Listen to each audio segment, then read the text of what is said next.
చాలా ఉదార స్వభావంతో మరి బహుశా చరిత్రలో ఎక్కడా ఉండదు. మనకు 50,000 జనాభాకు 50 కోట్లు ఇక్కడ ఇవ్వడం జరిగింది రాజశేఖర రెడ్డి గారు చెప్పి మేము కూడా తెలియజేస్తాం. మరి అప్పటి నుంచి ఇప్పటి వరకు 5 సంవత్సరాలుగా నత్తనగా జరుగుతుండగా మరి ఈ రోజు సూర్యప్రకాష్ రెడ్డి గారు మొన్న చెప్పినట్టుగా చేసిండేది ఒకరు, చెప్తా ఉండేది ఇంకొకరు అనేసి. చేసిండేది ఎవరయ్యా అంటే మనకు రాజశేఖర రెడ్డి గారు, చెప్తా ఉండేది ఎవరు అంటే మీ అందరికి కూడా తెలుసు ఎవరనేది. మరి ఈ రోజు ఈ కార్యక్రమానికి జగనన్న ఇంత దూరం నుంచి వచ్చాడంటే మరి మనం అందరం కూడా ఒక్కసారి ఇది గుర్తుపెట్టుకోవాల్సిన అవసరం ఉంది. మరి ఈ పరిస్థితుల్లో మనం అందరం కూడా ఎన్నో గ్రామాలలో వర్షాలు లేక బోరుబావులు ఎండిపోయి ఒక్కొక్క ఊరికి ట్రాక్టర్ల ద్వారా సరఫరా చేసేటప్పుడు ఏం జరుగుతా ఉందో మన రాష్ట్ర ప్రభుత్వము ఏం చేస్తా ఉండారో మన ముఖ్యమంత్రిని గమనిస్తే మరి భారత విదేశాంగ శాఖ మంత్రి కూడా తిరగరు కానీ ఈయన 15 రోజులు విదేశీ పర్యటనలో ఉంటా ఉన్నాడు. మనం అందరం కూడా గమనిస్తా ఉన్నాం. మరి ఇవన్నీ చాలక మన ముఖ్యమంత్రి గారు ఇవన్నీ కూడా చాలక మరి మనకు తాగునీళ్లు లేవయ్యా, మాకు ఎండిపోతా ఉన్నాయి, పంటలు లేవు, రుణాలు మాఫీ కాలేదంటే ఆయన మాత్రము మరి చిరునవ్వు నవ్వి ఆయన సంక్రాంతి సంబరాలు అంటాడనమాట. అంటే ఇంతవరకు మనం ఎప్పుడు భక్ష్యాలు చూడలే, ఇంతవరకు మనం ఎప్పుడు అరిసెలు చూడలే, ఇంతవరకు మనం ఎప్పుడు కచ్చకాయలు చూడలే. ఈ పెద్ద మనిషి ఇచ్చిన పిండి వంటలతో ఈ రోజు మనం అందరం భోంచేస్తా ఉన్నామని చెప్తా ఉన్నాడు.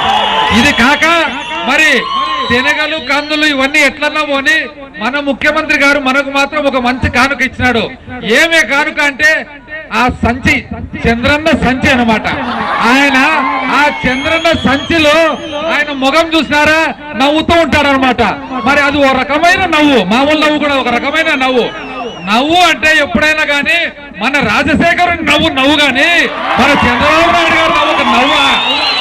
మరి ఆ చిరునవ్వుతో ఆ సంచి మనకిస్తే ఆ సంచిని మనమంతా ఎంత జాగ్రత్తగా చూసుకుంటా ఉన్నామంటే ప్రతి ఒక్కరు కూడా రుణాల కోసం బ్యాంకు చుట్టూ తిరిగినప్పుడు అంతా జిరాక్స్ కాపీలు అదే సంచిలోనే. మనము డ్వాక్రా మహిళలందరూ బ్యాంకు చుట్టూ తిరిగినప్పుడు జిరాక్స్ కాపీలు అదే సంచిలోనే. ఇంటికి వచ్చిన తర్వాత ప్రతి ఒక్కరు కూడా పాపం అందరూ కూడా వాళ్ళ భార్యలకు ఆ సంచి ఇచ్చి ఏమే జాగ్రత్తగా పెట్టుకోయే సంచి, దీంట్లో 10 జిరాక్స్ కాపీలు ఉన్నాయని చెప్పి చంద్రన్న సంచి. మరి ఒక్కసారి అసలు ఏ పరిస్థితికి వచ్చినా మనము అని చెప్పి ఆలోచిస్తే పక్క రాష్ట్ర ముఖ్యమంత్రులు, పక్క రాష్ట్ర వాళ్ళు మన గురించి ఏం మాట్లాడుతున్నారు, ఎంత దౌర్భాగ్య పరిస్థితికి వచ్చింది మన రాష్ట్రం అంటే ఈ మధ్య కాలంలోనే 3-4 రోజుల క్రితము పక్క రాష్ట్ర ముఖ్యమంత్రి గారు వాళ్ళు ఒక సభ జరుపుకొని దాంట్లో ఒక సందేశం ఇచ్చినాడు అనమాట. ఏమిచ్చినాడంటే ఆయన భాషలో, పక్క రాష్ట్రంలో ఉండండి ఒక ముఖ్యమంత్రి, ఆయన పేరు కిరికిరి నాయుడు ఆయన చెప్పి మన రాష్ట్ర ముఖ్యమంత్రి గురించి. ఇది కాక ఆయన ఏమంటారంటే చెప్పిన మాటలు ఒక్కటి నెరవేర్చడండి, కేవలం మీడియా మేనేజ్మెంట్ చేస్తాడు. ఆయన చేసిన తర్వాత అక్కడైతే ఏం చేయడు కానీ పాపం ఆడోళ్ళకందరికీ ఆయన మరి అప్పు మాఫీ చేస్తానన్నాడు, సబ్బు పెట్టిండు ఆయన చెప్పే భాష ఇది. ఇది కాక రైతులకంతా మాఫీ చేస్తానన్నాడు, ఇంతవరకు ఏం చేయలే. ఏం చేయకపోగా ఇక్కడికి వస్తాడు, ఇక్కడికి వచ్చి నిన్ను నిద్రపోనియా అని అంటాడు. నన్నేందండి నిద్రపోనీయకుండా ఉండేది? ఆయన వాళ్ళ రాష్ట్రంలో ఏ పని చేయడం లేదు అని కన్నతల్లికి అన్నం పెట్టనోడు పినతల్లికి బంగారు గాజులు చేస్తాడట అని చెప్పిండే. ఇది కాక మన ఆయప్ప పోయి మన రాష్ట్రంలో ఇక్కడ ఏం లేదు కానీ చేసేది పక్క రాష్ట్రానికి పోయి ఒక మీటింగ్ పెట్టినాడు. ఆ మీటింగ్ గురించి మళ్ళీ ఆ ముఖ్యమంత్రి ఏమంటాడంటే, ఏమండి వీళ్ళు పెట్టిండు మీటింగ్ మహబూబ్ నగర్ లో, ఏం మీటింగ్ పెట్టిండ్రు? అది పాములాట దుకాణం మాది ఉంది అని. అంటే మన భాషలో చెప్పాలంటే అది మన తిరునాళ్ళలో సంతలో పాముల ఆట చూపిస్తారు చూడు, అదని వాళ్ళు పాములాట దుకాణం అంటారు అనమాట. ఆ పాములాట దుకాణంకు ఎంతమంది వచ్చిండంటే అసలు మన మీటింగ్ లో బఠానీలు అమ్ముకునే తోళ్ళంత జనం కూడా లేరు అక్కడ. వాళ్ళు మాత్రం పేపర్లో అయ్యో అబ్బో అని రాసుకుంటున్నారని చెప్పి పక్క రాష్ట్ర ముఖ్యమంత్రి మన గురించి చెప్తున్నాడు.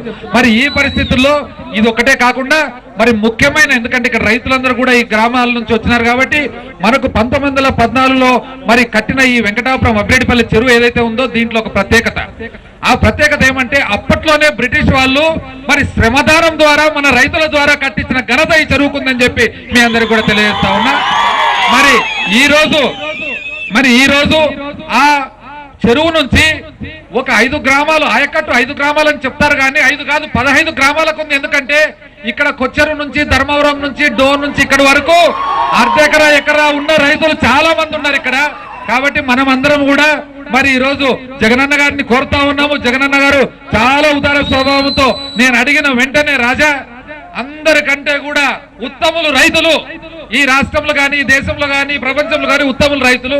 మనం రైతులకు పేదవారికి ఏం చేసినా కూడా తక్కువనే ఖచ్చితంగా అని చెప్పి జగనన్న మనకు హామీ ఇవ్వడం జరిగింది. మరి జగనన్న ఆ హామీ మీకు ఇస్తాడు. మరి కాబట్టి మనము ఒక చెరువు కట్టాలంటే ఎప్పుడైనా ఒక చెరువు కట్టాలంటే ఎంత కష్టం అనేది మనము పూర్వానికి మన భారతదేశంలో 60% చెరువులన్నీ కూడా కేవలం 3 రాష్ట్రాల్లో ఉన్నాయంట. అంటే ఎక్కడ? ఆంధ్ర, కర్ణాటక, తమిళనాడు రాష్ట్రంలో.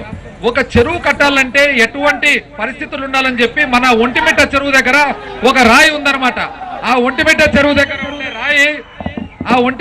దగ్గర ఉండే రాయిలో ఏమంటారంటే ఒక మంచి చెరువు మళ్ళీ నిర్మించాలంటే మంచి వాగు ఉండాలి, 2 కొండలు ఉండాలి, మరి అదే విధంగా ఒక ఆనకట్ట కట్టేదానికి సులువుగా ఉండాలి, కింద మరి ఆ నీటిని వాడుకునేదానికి అవకాశం ఉండాలి.